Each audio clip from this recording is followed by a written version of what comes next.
KCB pensioners association Thodupuzha division സമ്മേളനം സംഘടിപ്പിച്ചു. Thodupuzha pension ഭവനിൽ നടന്ന സമ്മേളനത്തിന്റെ ഉദ്ഘാടനം KCB പെൻഷനേഴ്സ് അസോസിയേഷൻ സംസ്ഥാന വൈസ് പ്രസിഡന്റ് MT വർഗീസ് നിർവഹിച്ചു. KCB പെൻഷനേഴ്സ് അസോസിയേഷൻ സംസ്ഥാന വൈസ് പ്രസിഡന്റ് A സൈഫുദ്ദീൻ മുഖ്യപ്രഭാഷണം നടത്തി. KCB pensioners association Thodupuzha division സമ്മേളനം പെൻഷൻ ഭവനിൽ ചേർന്നു. സംസ്ഥാന വൈസ് പ്രസിഡന്റ് MD വർഗീസ് സമ്മേളനം ഉദ്ഘാടനം ചെയ്തു. മാസ്റ്റർ ട്രസ്റ്റിലേക്ക് ഫണ്ട് കൊടുക്കുന്നത് ബാധ്യപ്പെട്ട ഗവൺമെന്റ് വിഹിതമായി എടുക്കാൻ തീരുമാനിച്ചത് ഇലക്ട്രിസിറ്റി ഡ്യൂട്ടിയിൽ നിന്നായിരുന്നു. ഇലക്ട്രിസിറ്റി ഡ്യൂട്ടിയിൽ അങ്ങനെ എടുക്കുന്ന കാര്യം ഇലക്ട്രിസിറ്റി ഡ്യൂട്ടി സർക്കാരിന് അവകാശപ്പെട്ടതാണ്. ഇതിൽ 10 വർഷത്തേക്കാണ് അനുവദിച്ചത്. 10 വർഷം കഴിഞ്ഞിട്ട് തിരിച്ചെടുക്കുന്ന നിലപാട് ഗവൺമെന്റ് എടുക്കും. പക്ഷേ ഗവൺമെന്റിന് ആ ഉത്തരവാദിത്വം മാറാൻ കഴിയില്ല. എന്തുകൊണ്ട് 31/10/2013 ഇലക്ട്രിസിറ്റി ബോർഡ് KCB ലിമിറ്റഡ് ഒരു കമ്പനിയാക്കി. അതുവരെ സർവീസിൽ കയറി വരും.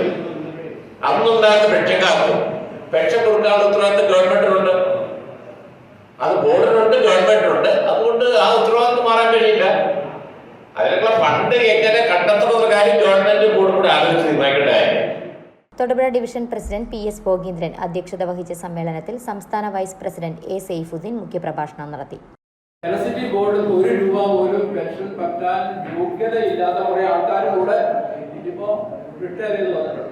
2013 മുതൽ പുതിയ പെൻഷൻ സ്കീം വന്നപ്പോൾ അതില് നിന്ന് റിട്ടയർ ചെയ്ത ആളുകൾക്ക് ജീവനക്കാർക്ക് പെൻഷൻ കൊടുക്കേണ്ട ബാധ്യത സംസ്ഥാന സർക്കാരിനോ ഇലക്ട്രിസിറ്റി ബോർഡ് ലിമിറ്റഡിനോ ഒന്നും വരാൻ.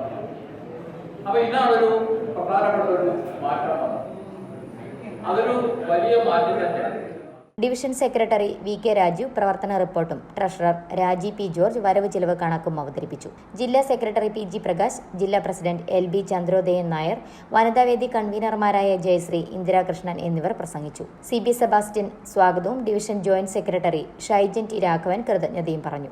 ഡിവിഷൻ കമ്മിറ്റി അംഗം ഡോക്ടർ PN ബിജു അവതരിപ്പിച്ച KCB ജീവനക്കാർക്കും പെൻഷൻകാർക്കും ബാധകമായ ആരോഗ്യ ഇൻഷുറൻസ് പദ്ധതി ആരംഭിക്കുക, കുടിശ്ശികയായ ക്ഷാമാശ്വാസം ഉടൻ അനുവദിക്കുക, ജലവൈദ്യുത നിലയങ്ങളോടനുബന്ധിച്ച ടൂറിസം സാധ്യതകളെ ഉപയോഗപ്പെടുത്തി KCB അധിക വരുമാനം കണ്ടെത്തുക എന്നീ പ്രമേയങ്ങൾ സമ്മേളനം അംഗീകരിച്ചു. ചടങ്ങിൽ സംഘടനയിലെ മുതിർന്ന അംഗങ്ങളെ ആദരിച്ചു.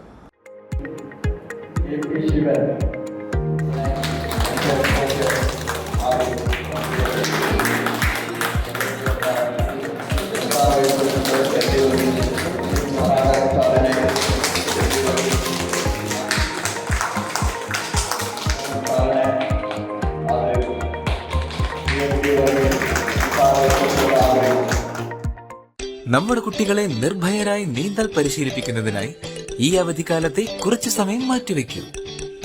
ഉന്നത നിലവാരത്തോടു കൂടി വണ്ടമറ്റം അക്വാട്ടിക് സെന്റർ ഒരുക്കിയിരിക്കുന്നു വിവിധ പ്രായക്കാർക്കായി 2 സ്വിമ്മിംഗ് പൂളുകൾ.